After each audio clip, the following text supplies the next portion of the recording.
آج کی سٹوری جو میں آپ کو سنانے لگا وہ ہم اپنے ویور کی ہی زبان سے سنتے۔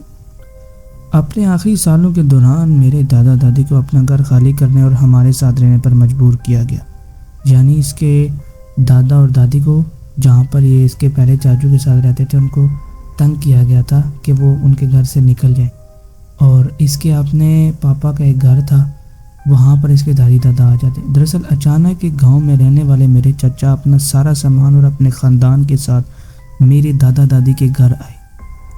آخر کار انہوں نے میرے دادا دادی کو ذہنی اذیت دینا شروع کر دی، جنہیں آخر کار ہمارے ساتھ آ کر رہنا پڑا۔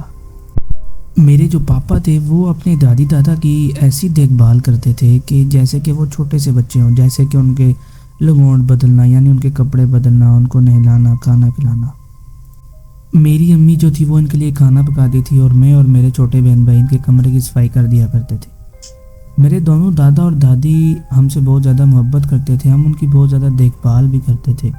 در حقیقت تمام پیرنٹس کی یہی ایک توقع ہوتی ہے، ان کو امید ہوتی ہے کہ جب وہ بوڑھے ہوں ان کی خدمت ان کے بیٹے اور بیٹیاں کریں۔ دن گزرتے گئے اور ایک دن میرے دادا کی عمر 95+ سال کی ہو گئی۔ میرے دادا کے مرنے کے بعد یعنی 2 سال بعد میرے بڑے بھائی کی شادی ہوئی۔ اب ہمارے ساتھ ساتھ میری بھابھی بھی میری دادی کا خیال رکھتی تھی۔ چند ماہ بعد میری دادی بھی بڑھاپے کی وجہ سے چل بسی، یعنی وہ بھی مر گئی۔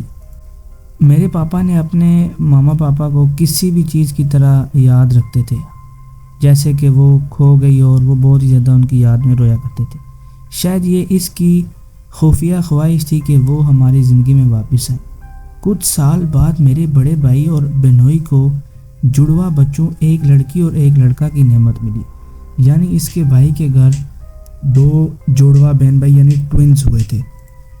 ہندوستان میں بچوں کے نام دادا دادی یا باپ دادا کے نام پر رکھنا بہت عام ہے۔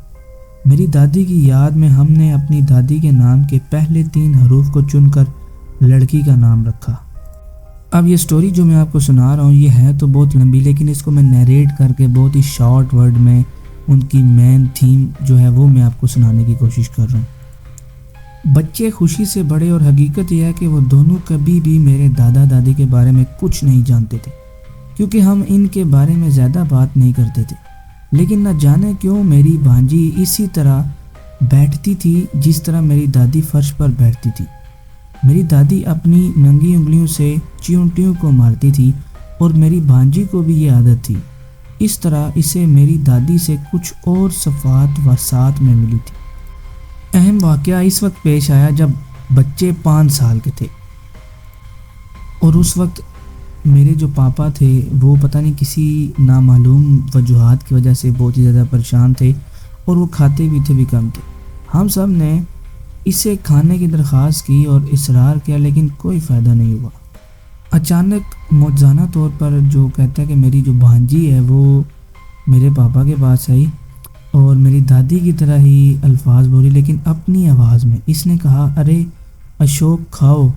ہم سب چونک گئے۔ یہ میری بھانجی کے جسم میں دادی کی روح کا احساس تھا، بالکل ایسا ہی تھا جیسے میری دادی کہتی تھی۔ یہ سن کر میرے والد کا موڈ کھل گیا۔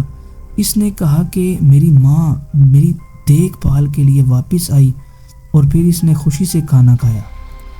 اس واقعے کے بعد میری جو بھانجی نے کبھی اس طرح کی بات نہیں کی اور نہ ہی میری دادی کی نقل کی۔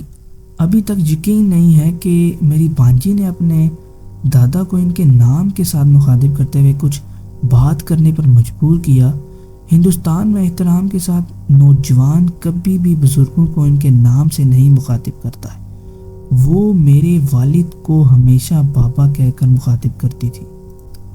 بات کو واضح کرنے کے لیے ہم سب نے اسے سنا اور میں واضح طور پر جانتا ہوں کہ میری بھانجی کبھی نہیں جانتی تھی کہ میری دادی کس طرح بات کرتی تھی، اور یہ واقعہ ہماری زندگی میں دوبارہ کبھی نہیں ہوا۔